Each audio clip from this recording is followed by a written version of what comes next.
Il y a quelques semaines, Carmelo Anthony, avec les Portland Trail Blazers, j'arrive pas à le dire, je vais le redire comme avec Portland tout simplement, jouait contre les Knicks et contre les Nuggets, deux de ses anciennes franchises, mon cher Erwan. Et aujourd'hui, on va se poser une question très simple, mais historiquement très importante. Est-ce que ces équipes doivent retirer le numéro de Carmelo Anthony?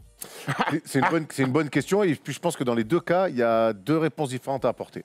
Ah, très bien, puisque nous sommes là donc pour débattre, on va refaire un peu la carrière de Carmelo, qui s'est un peu remis en forme ces derniers temps, on le revoit avec plaisir sur les parquets NBA. On est vraiment très content de voir qu'il est encore un joueur de haut niveau en NBA. On avait un doute, enfin surtout les franchises avaient des doutes quant à sa capacité à performer en NBA. Eh bien aujourd'hui, nous allons donc nous demander en long et en large, avec ses stats, avec ses achievements, avec ce qu'il a fait dans sa carrière. Avec nos souvenirs surtout. Et avec nos souvenirs tout à fait de Carmelo Anthony, donc sous les maillots des Knicks et des Nuggets. On va commencer par les Knicks, puisque c'est la franchise qui l'a le plus marqué. Parce que c'est les Knicks. Parce que c'est les Knicks et parce que le plateau est habillé aux couleurs des Knicks. Certainement, mais oui, on a l'impression que son plus gros de sa carrière, finalement, c'est les Knicks. Parce que c'est New York, parce qu'il était très attendu, parce qu'on espérait qu'avec ce transfert-là, parce que les Knicks ont tout fait pour essayer de l'avoir, et lui aussi, et que lui a fait un bon caprice pour venir aussi, on pensait que ça allait être le renouveau des Knicks. On voit quand même des stats de très très haut niveau sur cette saison. Il est 7e meilleur scoreur de l'histoire de la franchise. Maintenant, il y a forcément aussi des choses compliquées. Il y a eu un énorme contrat, il y a eu une clause de non-trade qui a pas mal bloqué les Knicks, parce que je pense que l'aventure n'aurait pas duré 7 ans, mais 4 ou 5, je pense. Et voilà, quoi. Et puis, au final, ce n'est qu'une demi-finale de conférence sur la meilleure saison qu'il a réalisée. J'ai l'impression qu'il n'y a rien de positif quand tu me dis ça. Hein. C'est pas qu'il n'y a rien de positif, c'est qu'il a été, pour moi, et Dieu sait que tu le sais, que j'adore Carmelo Anthony. Pour moi, son passage au Knicks, c'est un échec. Il vient pas pour ça. En tout cas, il vient pas pour faire qu'une demi-finale de conférence. Il fait moins bien qu'avec Denver, où il fait une finale de conf, on en reparlera. Alors après, pour moi, Carmelo Anthony, ce qui s'est passé autour, c'est l'échec. C'est ce qui démontre l'échec depuis 20 ans des Knicks. C'est-à-dire qu'on n'a pas su lui mettre un coach. Lui, il n'a pas su accepter d'avoir un coach aussi. On n'a pas su l'entourer. Il n'a pas su s'entourer lui aussi. Enfin voilà, c'est tout un espèce, que ce soit le joueur ou dans les bureaux. Pour moi, ça montre bien que cette franchise-là marche sur la tête depuis 20 ans. Alors du coup, quand j'entends tout ça, moi je vois pas en quoi on doit se poser la question, doit-il avoir son maillot retiré? Moi, j'ai pas exactement le même constat que toi. C'est un échec, évidemment, puisque Carmelo Anthony, quand il y va, il a envie d'être champion, il a envie de regarder LeBron les yeux dans les yeux. Ils joueront l'un contre l'autre. Alors LeBron avec Miami, avec D-Wade et Chris Bosh, évidemment, une meilleure équipe, eh bien, les battront en play-off. Mais il y va pour être cette superstar, comme LeBron, donc être candidat au titre de MVP. Il fera ses meilleurs classements au titre de MVP, donc du côté de New York. On se souvient d'une saison magnifique, c'était en 2013 où il finit 3e. On se souvient que sur toute la saison, il avait enfin réussi à impliquer ses gars, il avait réussi à être le scoreur qu'il est, le bon rebondeur qu'il est, mais aussi être un leader. Alors ça s'est pas traduit par des chiffres ou une saison à 60 victoires par exemple, mais moi je ne retiens pas que du négatif, en tout cas je retiens pas que la fin, parce que je sais qu'au moment où il arrive, sous Mike D'Antoni, évidemment la greffe ne prend pas immédiatement, mais j'ai du mal à tout incomber à Carmelo Anthony. Il est un super joueur, il sera Hall of Fame, il est un joueur charismatique de NBA et qui aura marqué sa génération, certes moins que d'autres, mais parce que la concurrence est incroyablement forte sur le poste 3 dans les années 2000, mais Carmelo Anthony pour moi, et je vais vous le dire tout de suite, moi son numéro 7 doit être retiré, parce que en fait, marquer sa franchise, c'est pas forcément gagner des titres, sinon il y aurait beaucoup de franchises qui n'auraient aucun maillot retiré, on en reparlera pour Denver, mais il a été le visage, il a été l'homme qui a, entre guillemets, je vais pas dire remis les Knicks sur la carte, mais en tout cas, à un moment donné, les fans des Knicks, et tu es bien placé pour en parler, eh bien, ils croient à ce projet-là. Et puis, il aura cette petite déclaration. Donc ça, c'était il y a quelques semaines. Si j'y pense, tout le monde aimerait avoir cette chance. Si elle se présente, on verra le moment venu. J'espère qu'ils accrocheront le numéro 7 quelque part ici. En attendant, personne n'a jamais reporté le numéro 7. Ouais, moi, tu dis qu'on ne va pas retenir que la fin. Je ne retiens pas que la fin. Je retiens que quand il arrive, donc il fait quand même tout un pataquès. Une catastrophe, on se souvient. Pour revenir, la manière dont il arrive, c'est compliqué. Donc, à l'époque, les Knicks mettent des choses en place plutôt de manière intéressante autour de Gallinari et de Mike D'Antoni, bien sûr. Mike D'Antoni, ça se passe pas bien. C'est lui qui fait virer Mike D'Antoni. Hein. Donc là, on est loin d'être à la fin. On est même carrément au début. C'est lui qui fait sauter Mike D'Antoni. Ouais, mais t'es jaloux de Jérémy Lin aussi. Après, c'est donc quand il y a Jérémy Lin, on voit qu'il est sur le banc, il sourit, mais il sourit jaune. Bon, ça reste pour moi un épiphénomène. Derrière, il y a Mac Woodson qui arrive. c'est pas non plus l'amour fou entre les deux. Il a quand même fait énormément de caprices et du coup, on n'a jamais, et le front office des Knicks n'a jamais réussi à installer quelque chose. Alors du coup, c'est la faute de qui? Parce que moi, j'entends ce que tu dis, hein, je fais le même constat. Je le dis au moins 3 fois par semaine pour dire que les Knicks, c'est une franchise de merde. Mais bon, ils sont tous bien trouvés, j'ai l'impression. Alors, il y a la malchance des blessures d'Amar'e Stoudemire, mais est-ce qu'il fallait. On se souvient qu'Amar'e Stoudemire, c'est le premier qui dit, le premier 100 millions, il prend. Moi, je veux aller à New York et que quelque part, ça ouvre aussi les portes à faire venir Carmelo. Alors, il est beaucoup blessé, il ne jouera jamais quasiment à 100% avec Carmelo Anthony. Donc, c'est un duo qu'on verra très peu, même si je reste encore suspect sur leur complémentarité. Mais moi, ce que je vois, c'est que sur cette saison, et je l'adore, moi, Carmelo Anthony, c'est un mec qui m'a fait kiffer des Syracuse et qui, finalement, sur sa carrière pro, j'ai toujours attendu beaucoup de lui et j'ai jamais été complètement rassasié. Donc, c'est pour ça que j'ai toujours un petit goût amer. C'est un attaquant fantastique, on le voit encore. Il n'a pas joué depuis 2 ans. Des paniers, il en mettra tout le temps. C'est un attaquant soyeux, fantastique. Nico Batum nous confiait que jouer contre lui, il avait une palette offensive incroyable. Individuellement, c'est un super joueur. Mais pour moi, quand on a son numéro retiré, surtout chez les Knicks, parce que oui, certes, depuis 20 ans, c'est une franchise très compliquée, voire de merde, comme tu dis. Mais quand on va voir tout à l'heure un tableau avec tous les numéros retirés, il y a une histoire. Alors, il y a des mecs champions et des mecs qui ne sont pas champions. Donc, tu es en train de me dire clairement que, à part si tu n'es pas Ewing, tu n'as pas le droit dans l'histoire moderne d'avoir ton maillot retiré. Donc, Erwan, voici la liste des maillots retirés des joueurs qui ont eu la chance de voir leur numéro retiré du côté des Knicks. Et les premiers mecs qui nous sautent à la gueule, c'est Walt Frazier, Earl Monroe, Willis Reed, et donc, dans l'ère moderne, le seul qui a le droit, du Boucher absolument, et le seul qui est dans l'ère moderne, donc depuis les années 90, c'est Patrick Ewing. Il n'y a personne qui a son maillot retiré dans les années 2000, par exemple. Ah ben ça montre bien que Jacques, que c'est une période compliquée depuis les années 2000. Et pour moi, il y a un mec que je vois pas, qui a marqué pourtant l'histoire des Knicks aussi, hein, quand on en parle notamment, même à New York, c'est quand même un mec qui a beaucoup de crédit. Ouais. C'est Bernard King. Tout à fait. Bernard King qui était un scoreur incroyable et qui un petit peu, pour moi, ressemble un peu à Melo dans le profil. Mais voilà, Melo, on l'attendait comme un leader qui ne l'a jamais vraiment été, en tout cas pas comme on l'attendait. Et Bernard King n'a pas son maillot retiré. Pour moi, c'est la bonne comparaison. Si Bernard King n'a pas son maillot retiré, pourquoi Melo l'aurait? Melo, on sait que c'est un joueur individuellement très fort, qui sera certainement au Hall of Fame NBA. Mais pour moi, avoir son maillot retiré dans une franchise, il faut il faut un supplément d'âme. Et notamment à New York. Alors oui, on va me dire, depuis les années 2000. Oui, mais New York, il y a quand même une histoire. Willis Reed qui joue les finales avec une entorse. Il y a un côté fighter, un côté bagarreur que Patrick Ewing avait avec cette époque. Il fait une finale. Il fait 2 finales. Oui, il fait 2 finales, pardon. La deuxième, je ne la compte pas. La deuxième, il la joue pas malheureusement. Éternel regret. Mais voilà, il y avait puis ces Knicks là qui s'affrontent face à Michael Jordan, ça met du bois. C'est dur. Alors certes, ils perdent, mais les Knicks s'identifiaient à cette équipe-là, à John Starks, T'es en train de me dire que Starks, par exemple, à Derek Harper, à Anthony Mason, aurait eu plus le droit. Enfin, en tout cas, t'aurais mis John Starks, par exemple, dans la liste avant Carmelo Anthony pour avoir son maillot retiré. Moi, je pense que tu prends un hardcore fan des Knicks. Je pense que l'attitude sur le terrain de John Starks, ça veut pas dire, et c'est loin de là d'être le meilleur, il est bien sûr évidemment ça n'est pas le niveau de Carmelo Anthony, mais dans l'attitude, dans ce qu'il a dégagé, je pense que les fans des Knicks se sont plus retrouvés en un John Starks. Enfin, les fans des Knicks qui ont 40 ans. Après, il n'y a aucun fan des Knicks qui ont moins de 20 ans. Donc, alors ceux qui sont plus jeunes, je vous invite à aller voir les matchs, à aller voir John Starks se faire dominer et massacrer par Jordan. En tout cas, il a toujours... Melo n'aura jamais mis de Thomas dans la gueule de Horace Grant et de Michael Jordan non plus. Incroyable ligne de fond là. Main gauche, c'est incroyable. Avec Jordan d'ailleurs dessus aussi. Mais voilà, je crois que tu vois, il y a ce côté aussi là. Il y a les stats. Mais c'est pour ça que je dis au début de la vidéo, nos souvenirs. Et moi, j'ai quand même l'impression que cette génération de la Knicks là, qui n'a jamais gagné, qui perd contre Jordan, qui perd contre Olajuwon dans un match 7 incroyable. Certes, c'est des mecs qui ont perdu, mais c'est quand même des mecs auxquels on s'est attaché, des mecs qui ont laissé une empreinte sur cette période-là avec Pat Riley au coaching. Melo, déjà, il y a 5 ou 6 coachs sur sa période. Et puis, il n'y a pas ce côté fighting spirit très propre aux Knicks. Très propre aux Knicks. C'est pour ça que je te dis que moi, je ne le mets pas au Knicks, je le mettrais peut-être plus à Denver, parce que l'histoire Denver, et c'est pas leur faire offense, il y a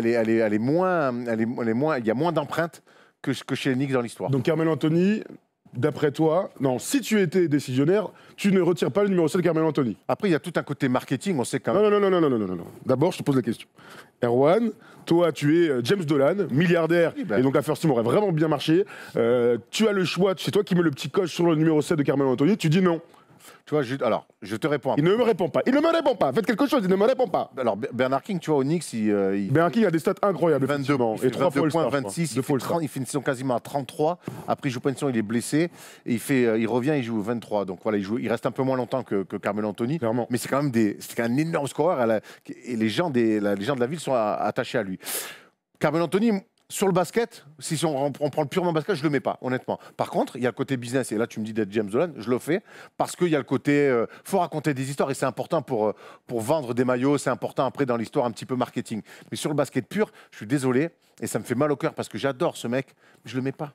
Et je sais que tu n'es pas d'accord avec moi. Non, moi je suis pas d'accord. Je pense vraiment qu'il. Non seulement je le mets, mais en plus il y sera. Donc au moins c'est simple. Vous dites dans les commentaires ce que vous en pensez.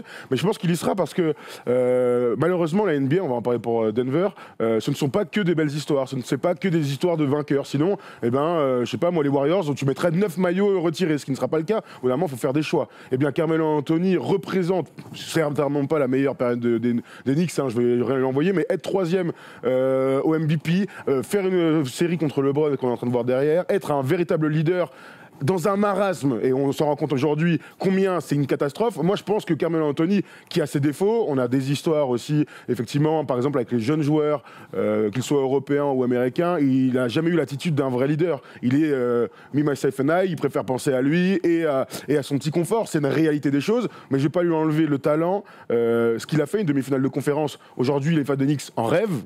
En rêve, Indiana. Tout à fait, face à Indiana, en rêve. Donc il a fait des choses. Moi, tu sais, j'aime bien dire que, il a été fort individuellement, mais quand tu montes sur un podium du MVP, c'est pas anodin. Quand tu fais 54 victoires avec les Knicks, c'est pas anodin. Je te dis pas que c'est un truc de ouf. Je te dis pas que il sera à 100% avec son maillot retiré, mais il a fait suffisamment dans sa carrière, finalement en 7 ans. 7 ans, tu vois, c'est une moitié de carrière, c'est pas voir si t'es Vince Carter, c'est un tiers de carrière. Eh ben, il a fait suffisamment pour avoir le droit d'avoir son maillot retiré. Mais là tu me prends un cahier des charges comme s'il fallait sur chaque franchise, c'était le même cahier des charges pour toutes les franchises. Et c'est là où je suis pas d'accord. J'entends ce que tu dis, ça se tient, mais je trouve que chaque franchise a un cahier des charges particulier. C'est pour ça que je le mets à Denver et que je le mets pas à New York. Donc tu es en train de me dire que les Knicks ont un cahier des charges plus élevé que d'autres franchises. Moi, je ne vois pas la même chose depuis 20 ans. Oui, d'accord, mais c'est devenu une petite franchise, c'est ça le problème. Alors, la franchise. Alors, raison de plus pour pas le mettre.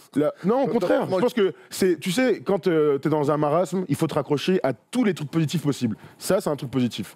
Alors, je dis une petite franchise, ça reste la franchise, je crois qu'après les Yankees, la plus valorisée en NBA et de loin, enfin, dans le sport américain d'ailleurs, juste devant les Lakers. Donc, c'est une petite franchise, mais pas médiatiquement. Moi, je trouve qu'au-delà des stats, et en plus, tu me dis, oui, il a fait une super saison, il finit troisième, il n'y a pas de régularité réelle. Ah oui, c'est sûr. Il n'y a pas de régularité réelle. Et puis, Mina, ça fait son fin de passage au Knicks avec sa trade de no trade, là, sa clause de no trade. C'est un enfer. Ils veulent le trader. Honnêtement, c'est 2 dernières. Donc, ça veut dire que ils veulent s'en débarrasser. Kobe aurait pas dû avoir ces 2 numéros pour la fin de sa carrière. Kobe rapporte 5 titres par la franchise. C'est une comparaison catastrophique. Moi, je veux bien dire que moi, les fans de parcours. Moi, je veux bien qu'on donne du crédit. On sait que c'est jamais simple de bien finir. Je veux bien qu'on donne du crédit. Mais il y a des gens qui avant ont ramené des titres. Melo, quand il arrive au Knicks, moi, je suis ravi, vraiment. Oui, je peux pas m'empêcher, en tant que fan des Knicks, mais même en tant qu'observateur, d'avoir un goût amer sur son passage et de me dire que moi, je suis désolé, quand je vois des John Starks, quand je vois les Anthony Mason. Alors, bien sûr, quand Anthony Mason, on n'a jamais parlé de lui retirer le maillot. Mais il y a les Latrell Sprewell quand ils vont en finale. Mais là, tu me parles tout le temps de la même équipe. Enfin, alors, Ah non, c'est pas la même équipe, Latrell Sprewell. Ça fait 2 finales sur 5 ans différents. Alors effectivement, il y a eu quelques changements, mais ça reste le même ADN. Non, tu vois ce que je veux dire? En fait, moi ce qui me pose problème... Par exemple, faut pas, sur maillot 8, non, mais il ne doit pas être retiré. C'est trop court et c'est une saison. Mais je te parle qu'il y a des mecs qui ont marqué par des coups en play-off. Donc pour toi, la Sprewell a plus marqué l'histoire des Knicks que Carmelo Anthony? En tout cas, moi j'ai plus de souvenirs d'avoir sauté de mon canapé avec Sprewell en Au vu de ton âge. Moi perso, non. Mais oui, mais c'est alors. Tu sais, alors cite-moi. Il y a peut-être la série contre. Le problème de Carmelo Anthony, c'est que l'exploit de Melo avec les Knicks en play-off. Aucun. Bon ben voilà. Aucun. Bon ben voilà. Bon ben voilà, je sais pas, au bout d'un moment, on est en train de, une fois de plus, et c'est un peu tout le problème de Melo, une fois de plus, on va lui mettre, on va dire oui, on lui met son numéro parce qu'il a une belle gueule, parce qu'il a un talent, parce qu'il est élégant à voir jouer. Toute sa carrière, ça a été ça. Ben non, ben là, stop. Moi, je dis stop. Voilà. Envoie une lettre. Hein. Malheureusement, je crois que personne ne te répondra. Bon, en tout cas, tu as ta réponse. Donc, tu dis non. Si tu as le choix, tu dis non. Vous nous dites dans les commentaires ce que vous en pensez vis-à-vis des Knicks. Et tu n'es pas d'accord avec les Nuggets. Ce qui est intéressant, c'est qu'il a joué plus longtemps aux Nuggets. Ouais. On a tous l'idée. Tu vois, moi, quand je pense à Melo, je pense vraiment à lui aux Knicks. Je sais qu'il a commencé aux Nuggets, mais il a joué 8 saisons et 7 saisons du côté de Denver. Et effectivement, c'est une franchise qui n'a pas du tout la même histoire. et qui, alors là, moi je te le dis direct, qui va retirer son maillot sans aucun doute. Le problème de Carmelo Anthony, c'est qu'il joue avec le numéro 15 et qu'aujourd'hui, il y a un gars qui s'appelle Nikola Jokic qui joue avec le numéro 15 du côté de Denver. Donc ça fait des petits trucs un peu marrants. Enfin bref, on peut imaginer en tout cas qu'au vu de ses stats et au vu de cette finale de conférence qui est pour cette franchise des Nuggets quelque chose d'incroyable, eh bien, il y sera. Petite déclaration de Carmelo, c'est là qu'il devrait être retiré. Ah, il est d'accord. Pour être honnête, c'est là que tout a commencé pour moi. Ça n'arrivera peut-être pas parce que Joker, donc Nikola Jokic, porte le numéro 15 actuellement, mais on verra. Ouais, ben ça se tient. Et tu vois, il est quasiment d'accord avec moi. C'est là qu'il devrait être retiré. On se souvient que Denver se retrouve avec Carmelo Anthony un peu par hasard, hein, parce que Détroit fait l'impasse sur Melo. Bon, il aurait eu D-Wade, je pense. Donc. Oui, d'accord. Bon. Ça aurait pas été dégueu. Ou Chris Bosh. Bon, a priori, ils n'avaient pas prévu à la base forcément d'avoir Melo. Ils se retrouvent avec Melo et ça se passe plutôt bien. Honnêtement, il arrive, il fait un début de carrière assez incroyable. On se souvient dans les face-à-face avec LeBron, ils sont yeux dans les yeux. Alors, ce qui sera beaucoup moins le cas quand il arrive à New York. Quand c'est un rookie qui va en playoff en première option. Alors, dans une bien meilleure équipe. Et qu'est-ce qu'il est fort. Qu'est-ce qu'il est fort. Après, on se souvient qu'ils sont dans des excès d'attaque. Avec Iverson notamment, quand ils passent, ils se font sweeper sur un premier tour de playoff, ils sont honteux défensivement. Et derrière, Chauncey Billups arrive, il met de l'ordre dans la maison. Coaché par George Karl, et ils vont en finale de conf. Et on se souvient qu'il y a match. Bon, il y a 4-2, ils sont obligés d'aller quand même aller jouer à Denver à l'époque. C'était quand même, c'est toujours le cas, mais à l'époque c'était très compliqué d'aller gagner à Denver. On se souvient que quand Kobe et les Lakers vont gagner ce match décisif là pour prendre l'avantage du terrain et aller gagner à Denver, c'était très très compliqué. Ils avaient une vraie équipe. Moi après, ce qui peut me déranger en tant que fan si je suis fan des Nuggets, c'est son départ, c'est cette espèce de crise. Il aura pissé dessus quoi. Ce crise de star, voilà, il aura pissé dessus en partant. Oui, donc c'est bien beau d'arriver après avec un peu de recul en disant ouais, ben, c'est là que tout a commencé pour moi. Certes, hein, eux ils ont tout fait pour que tu réussisses, pour essayer même de gagner avec toi. On ne sait pas ce qu'aurait donné la suite, mais en tout cas il aura pissé dessus en disant moi je me barre. Et après tu vas dire oui mais vous devez retirer mon numéro. Ouais mais frère, j'ai encore l'odeur de pisse sur mon paillasson. Quand t'es parti, on fait comment? Vince Carter a pissé sur Toronto finalement avec le temps, les choses. Ouh, c'est quand même différent. Ah bon? Oui, c'est différent, mais comme toute l'histoire est différente. Mais bon, à la fin, il a vraiment envie de partir, il veut plus jouer au basket, le gars. Hein. Bon. Alors je vois ce que tu veux dire, effectivement, mais lui, son rêve ancestral, c'était de jouer à New York. Qui sont les Nuggets pour le limiter dans son rêve? C'est pareil, c'est ça. C'est Lala Vasquez, c'est Lala qui met la pression pour qu'il aille jouer dans des grandes villes. Ça l'arrangeait hein, quand même. Hein. Ça l'arrangeait. Il voulait aller à New York. Ouais, il voulait aller à New York, mais c'est aussi. Il est attaché. Il y a aussi sa meuf qui a quand même pris beaucoup part dans ses décisions. Derrière chaque grand homme, il y a une grande femme. Je suis désolé, c'est Bill Clinton qui l'a dit. Bah, d'accord. William, on t'embrasse évidemment. Les maillots retirés par Denver, Alex English, 11 saisons à plus de 25 points du côté de Denver. Fat Lever, que les gens ont totalement oublié, mais triple-double. Monsieur triple-double à l'époque déjà, avec son numéro 12. David Thompson, 6 saisons, 2 fois All-Star et 3 fois All-Star, 2 fois All-NBA. Et dans ce cas, c'est lui qui a mis 70 points dans un match. Tout à fait. Danny Sell, que évidemment je connais moins, mais 9 saisons, plus de 20 points par match. Dikembe Mutombo et Doug Moe, qui était leur head coach. Il a le numéro 432, enfin c'est surtout le nombre de matchs qu'il a effectivement, j'allais dire préparé, donc il a coaché tout simplement. Mais il n'y a que des gens qui n'ont pas fait de finale. Il n'y a que des gens qui n'ont pas eu des grands résultats. Il y a des gens qui ont marqué comme Dikembe Mutombo, évidemment contre Seattle, on se souvient au premier tour, le premier upset de l'histoire, une image magnifique qu'on gardera, tout à fait, un 8. Mais il n'y a aucun mec qui est allé au titre. Non, donc tu parlais de cahier des charges, là il est moins élevé. Tu me dis ça en fait. J'ai l'impression que la concurrence est un peu moindre. Tu vois, il n'y a pas Mahmoud Abdul-Rauf par exemple. Mahmoud Abdul-Rauf qui est le meneur, de Dikembe Mutombo et qui est un super joueur, qui fait un super passage. Donc j'ai l'impression, oui, que tout a commencé, que pour moi, mine de rien, ses plus belles années, où clairement il se dit je joue le titre. Ses plus belles années collectives. Ouais, collectives et même individuelles. Première saison. Ouais, sa meilleure saison. Son meilleur classement MVP à Denver, c'est 6e. Sur une saison.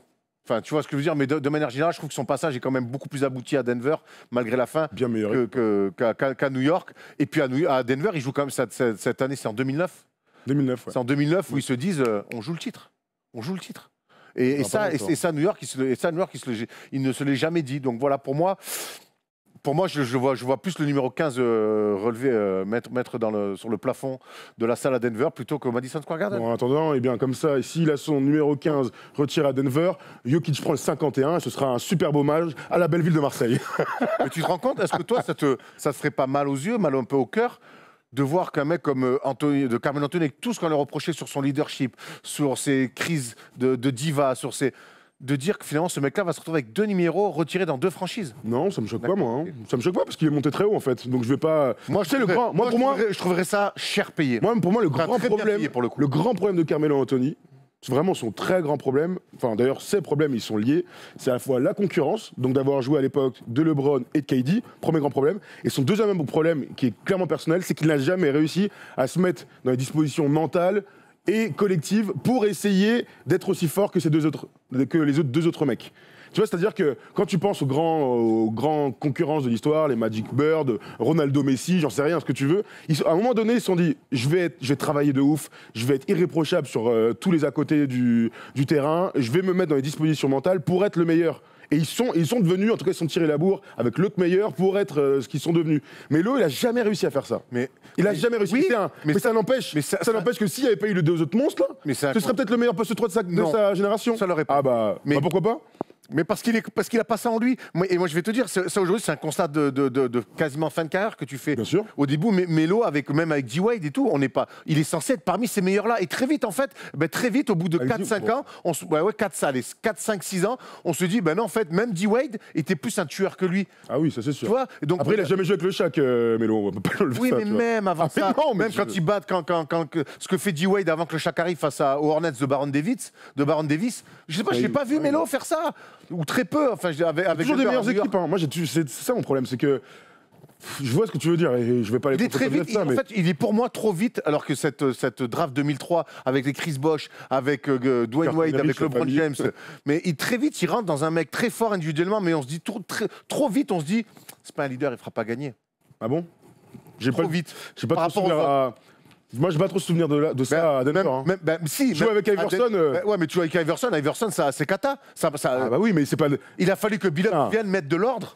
Mais c'est pour ça que je te dis que le problème de Carmelo, et il y a tout ça, c'est qu'il collectivement, il a jamais été dans les dispositions. Quel Carmelo Anthony va gagner un titre avec Iverson? Enfin, je sais pas besoin d'être devin avec le recul pour se dire, bah non, c'était pas possible. Après, en fait. Ça n'a pas duré bien longtemps. Hein. Ah ouais, mais ça pouvait pas marcher. Ça ne pouvait pas marcher. Derrière Billups, et là, ils sont pas loin quelque part. Et après, ça s'arrête trop vite avec Billups aussi, je trouve. Mais pareil, il a jamais réussi à s'entendre avec un coach. En fait, la seule équipe avec qui il n'y a pas de débat pour retirer son numéro, c'est Team USA. Ah oui, là, il est peut-être le meilleur joueur de l'histoire de Team USA. Clairement. Donc, en tout cas, c'est le meilleur marqueur, celui qui a le plus de breloques. Oui, c'est sûr. Quel est le meilleur joueur de l'histoire de Team USA? Tu mets Carmelo Anthony. Ouais, c'est clair. Non, c'est clair. Bon, en tout cas, vous dites dans les commentaires ce que vous en pensez. Vous voyez qu'on est plutôt d'accord sur Denver. Moi, je pense qu'il le sera, qu'il le mérite et qu'il le sera. Au vu des résultats de la franchise, alors je suis allé regarder vite fait, Denver n'a été qu'une seule fois championne. C'était en ABA, c'était en 75. Et qui était le coach? Alors, je voulais te faire la petite surprise. Mais alors, mon pote, c'était Larry Brown. Ah ouais. Non, mais attends, il est là depuis combien de temps? Ah, il est là depuis longtemps. Depuis toujours, en fait. Il est incroyable. Maître Yoda. Ah non, mais attends, j'étais là, il a fait 5 ans, de 75 à 79, 74 à 79, à Denver. Et il coachait à Turin. Mais l'année dernière, non, mais attends, l'année dernière, il coachait à Turin, même j'avais je crois qu'il avait 80 piges. Hein. En même temps, oui, effectivement, s'il n'est pas loin. Il faut avoir envie. Il faut avoir très très envie, et effectivement. Bref, voilà, on a fait le tour sur Carmelo Anthony. Vous nous dites dans les commentaires ce que vous en pensez. J'espère ouais, absolument. J'espère qu'entre le moment où on a fait cette vidéo et le moment où on la sort, il ne se sera pas fait les croisés. Hein, donc, non, mais non.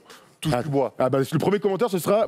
N'oubliez pas qu'il vient de perdre un genou. Il joue pas à l'OL, hein, ça va. Il joue pas à l'OL, tout à fait. Vous aurez bien compris à quel moment nous avons fait cette vidéo. On vous embrasse très fort et on vous laisse pendant ces vacances avec plein de vidéos, plein de contenus super sympas. Et voilà, on vous souhaite une très bonne fin d'année 2019. Erwan, bonne année. Bonne année à toi. Cher ami. C'est dommage que je puisse pas te faire un petit bisou sur front à la Barthez. On le fera en off. On le fera en off. Merci à tous, allez, ciao.